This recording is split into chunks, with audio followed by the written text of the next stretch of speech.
ফ্যারাডের দ্বিতীয় সূত্র। এখানে তিনটি ইলেকট্রোলাইটিক সেল বা তড়িৎ বিশ্লেষ্য কোষ আছে। প্রথমটিতে রাখা আছে সোডিয়ামের সলিউশন, দ্বিতীয়টিতে ম্যাগনেসিয়ামের সলিউশন এবং তৃতীয়টিতে রাখা আছে অ্যালুমিনিয়ামের সলিউশন।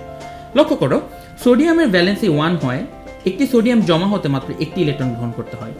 ম্যাগনেসিয়ামের ভ্যালেন্সি 2 হয়, একটি ম্যাগনেসিয়াম জমা হতে 2টি ইলেকট্রন গ্রহণ করতে হবে। অপরদিকে অ্যালুমিনিয়ামের ভ্যালেন্সি বা যোজনী 3 হওয়ায় একটি অ্যালুমিনিয়াম জমা হতে তাকে 3টি ইলেকট্রন গ্রহণ করতে হয়। এখন লক্ষ্য করো, সবগুলো সেলের মধ্য দিয়ে সমান পরিমাণ চার্জ কিউ দেওয়া হলো।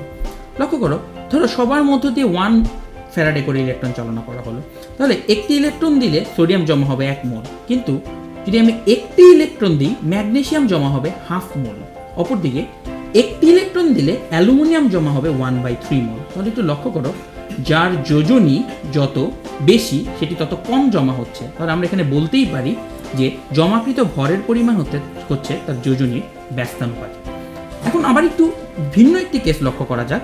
ধরো এখানে সোডিয়াম, ম্যাগনেসিয়াম বা অ্যালুমিনিয়াম নয়, বরং তিনটিতেই আছে সোডিয়াম ক্লোরাইড, পটাশিয়াম ক্লোরাইড এবং সিজিয়াম ক্লোরাইড। এখন প্রত্যেকটির যোজনী সেম, তাহলে যোজনীর ফ্যাক্টরটি এখন আর মাথায় আসবে না।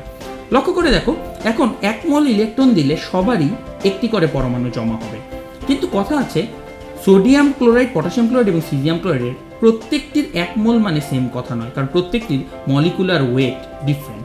যার মলিকুলার ওয়েট যত বেশি এখন সেটি তত বেশি পরিমাণে জমা হবে। তাহলে এক্ষেত্রে ডাব্লিউ ইজ প্রপোর্শনাল টু হচ্ছে তার মলিকুলার ওয়েট এন।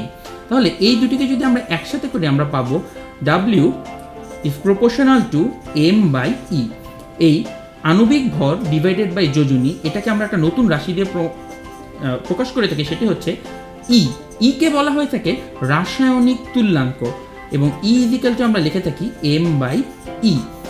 তাহলে ফ্যারাডের দ্বিতীয় ল থেকে আমরা যা বুঝতে পারি সেটি হচ্ছে, যদি সমান পরিমাণ তড়িৎ চালনা করা হয়, তড়িৎ দ্বারে যে পরিমাণ বস্তু জমা হবে তা তার আণবিক ভর এবং তার যোজনী এই দুজনের উপর নির্ভর করে। সেটি হচ্ছে আণবিক ভরের সমানুপাতিক এবং যোজনীর ব্যস্তানুপাতিক।